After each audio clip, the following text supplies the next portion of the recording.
Nebraska is entering the third week of spring practice, and as the days go on, there is one positional group that is getting more and more worrisome.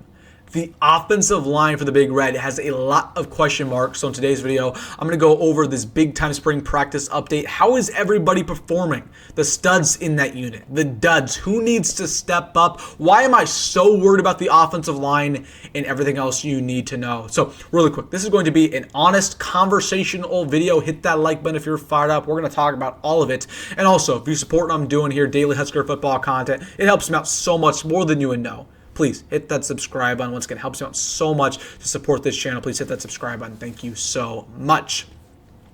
But without further ado, let's get into it. Talking about the offensive line, I'm starting to get a little bit concerned about this unit for the Huskers. We know how important the O-line is for the Big Red, especially in the Big Ten. It can make or break a season. Going back to last year, Nebraska versus Iowa, last possession of the game, Raiola drops back, and Bryce Benhart misses a massive block that forces a sack and a forced fumble, and Iowa wins on a walk-off field goal. Okay, there are so many times in the past 5-10 years where the offensive line has not come up clutch for the Huskers and results in a bunch of losses. And this year in particular, we're finally waiting on Nebraska to take that big step, to go from maybe a top 40 offensive line to top 20, to go from a top 20 unit to a top 10 unit. And it doesn't look like they're going to make that jump. The first thing I want to talk about in this video is my biggest concern, and this is the tackle depth for the Huskers. Okay, left tackle and right tackle, very important positions for the Big Red. And you have a lot of question marks there. You know, Elijah Pritchett's the guy who I'm talking about, first things first. He's going to be our left tackle starter. He played his best ball at right tackle for Alabama, but we paid him all this money to transfer here. They wanted to be the left tackle. They wanted to protect Raiola's blind side. That is a huge question mark. And we know how good Elijah Pritchett is from a physicality standpoint. He looks the part. He looks huge. He was a former 5-star recruit.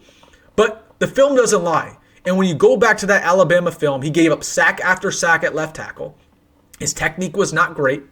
He constantly got beat on bull rushes, on swim moves, constantly. It's against very talented SEC defenders. I just don't expect him to really take that big jump that we're expecting, at least not at left tackle. So that's a little bit concerning. And I'm not saying Elijah Pritchett can't break out, but I'm just not bought into him being some, all Big Ten caliber player like some people are thinking.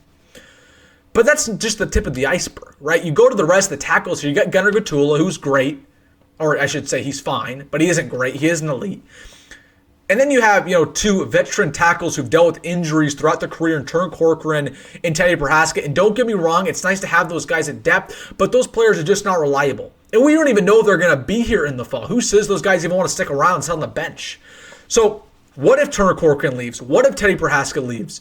Then you're sitting there with no tackle depth, with basically two questionable starters, especially Elijah Pritchett, who's protecting Raiola's blind side.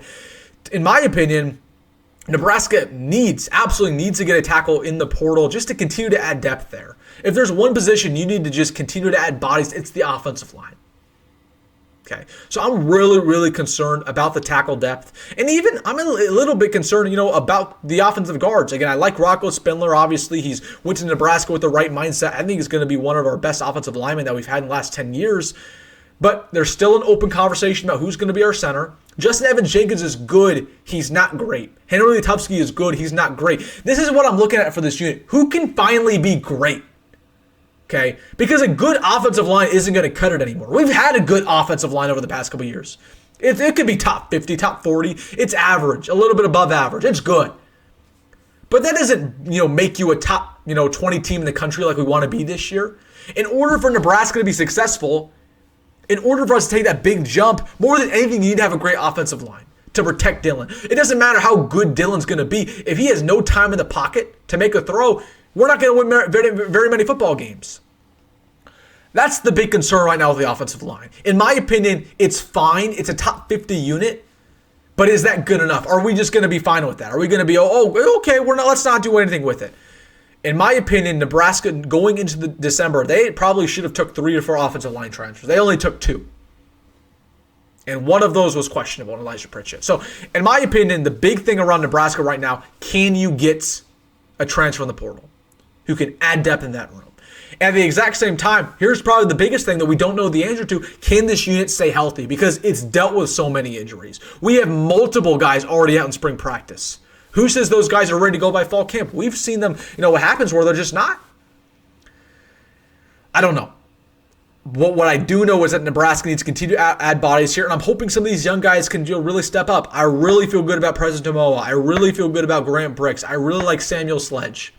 I like Jason Machacek. I love Houston Conatorus, who's a true freshman. He's, from a physicality standpoint, one of the best-looking true freshmen we've had on the offensive line in some time. Okay? So I like some of these younger players, but they're not going to be ready to go just yet. They're not going to be ready to start just yet. In my opinion, Nebraska probably needs to take a transfer on this offensive line. It's good, not great. And I'm going to ask you right now, are you just going to be complacent with this? Do you want to have a decent offensive line that can manhandle teams, like a Purdue, like Colorado? Or do you want a great offensive line that can stack up against teams like Iowa on Black Friday, can stack up against teams when we go over to Penn State in November, when we play Michigan at Memorial Stadium? Those are crucial games against teams that have great trenches. Makes or breaks ball games. So, in my opinion, you got to start to address this now. It's a good, not great unit. You have some young pieces who you need to step up. You have some veteran transfer pieces like Elijah Pritchett who needs to step up. But one last thing I'll leave you on, this is a big year for Donnie Raiola. I mean, this is a big year for him. And I've sung his praise. I'm higher on Donnie Raiola than a lot of people. Okay? I'm talking about Donovan Raiola, our offensive line coach. He was the only guy that Matt Rhule kept from the Scott Frost era. But again, he's not done anything particularly amazing. He really has not produced much NFL talent, if at all. He's lost a lot of guys to the transfer portal over the years. There's been a lot of guys who just haven't lived up to expectations, like a Teddy Prohaska. Even like a Bryce Benhart. He was good. He wasn't ever great, like a 4-star coming out of high school. It's a big year for Donnie to prove that he's actually a good offensive line coach. Okay. It's a big year because I'm telling you this, if we have another offensive line that gives up a crucial sack against Iowa, last game of the year, there's going to be people calling for heads. We can't have that happen this year in year 3. We just can't. Big year for Donnie Rhule to prove that he's one of the better offensive line coaches in the country. We need to see guys finally take that step forward. We need to see a guy like Gunnar Gatula make the next step and be an all Big Ten type of player. We need Justin Evans to really step up and go to the NFL after this year. We need Rocco Spiller to come in here right away and be our leader on that offensive line that we need. We need Turner Corcoran and Teddy Prohaska to change the narrative of their career for once and be solid pieces off the depth or potentially, even start. We will see. I'm not necessarily ready to, press the alarm bell on the offensive line, but I am concerned. I need it to be top 20 this year in order for Nebraska to be successful, so I would absolutely entertain taking a transfer in about a week. All right, guys, let me know your thoughts about the offensive line. I absolutely want to hear what you have to say. Let me know in the comment section. Hey, if you made this far in the video, you know what to do. Hit that like button and subscribe. As always, folks, go be good. Go, Matt Rhule. See you in the next one.